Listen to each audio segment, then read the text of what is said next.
Two infants left home alone, strapped in nothing but their car seats and sitting in front of a space heater.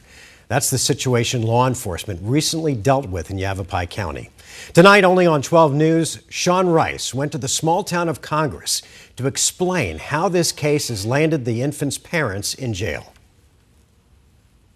Here in the small town of Congress, northwest of Wickenburg, a call into the Yavapai County Sheriff's Office's non-emergency line led to a rescue by a sheriff's deputy that the department tells us could have ended a lot differently. A father now stands accused of leaving one morning for work while also leaving his two children behind at home. Inside the home, this was a situation where the clock on these children's safety was ticking. So this was back on New Year's Eve. Came in about 6 o'clock in the morning.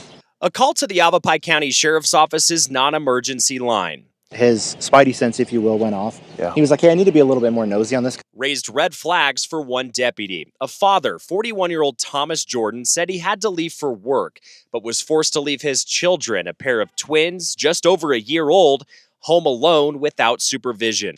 Lieutenant Daniel Morales says during a call back, Jordan told the deputy the mother, 25-year-old Myra Lopez Moreno, had just shown up at the home, but the deputy was not convinced. And one thing he keyed in on is he never heard another voice when he said, oh, she's back. He never heard them communicating or anything like that in the background. A 15-minute drive to the home ensued, and when the deputy arrived, a shocking scene was discovered. As he steps up on the porch to look through the ajar door, he sees the two children sitting in strapped in car seats in the same room as a small space heater where that extension cord's plugged into.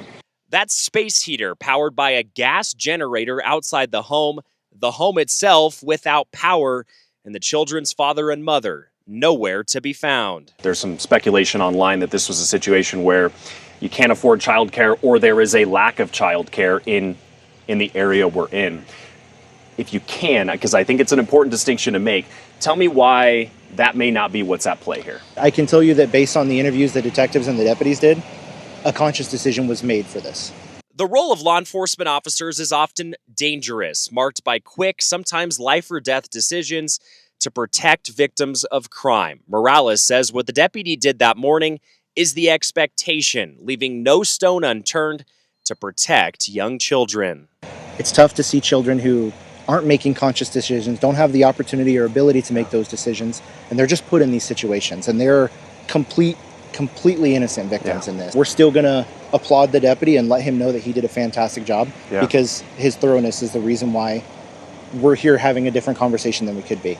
The sheriff's office tells us Jordan and Moreno are inside the Yavapai County Jail. They've been booked on felony child abuse charges and possession of drug paraphernalia. These two children are now both in the care of the Arizona Department of Child Safety.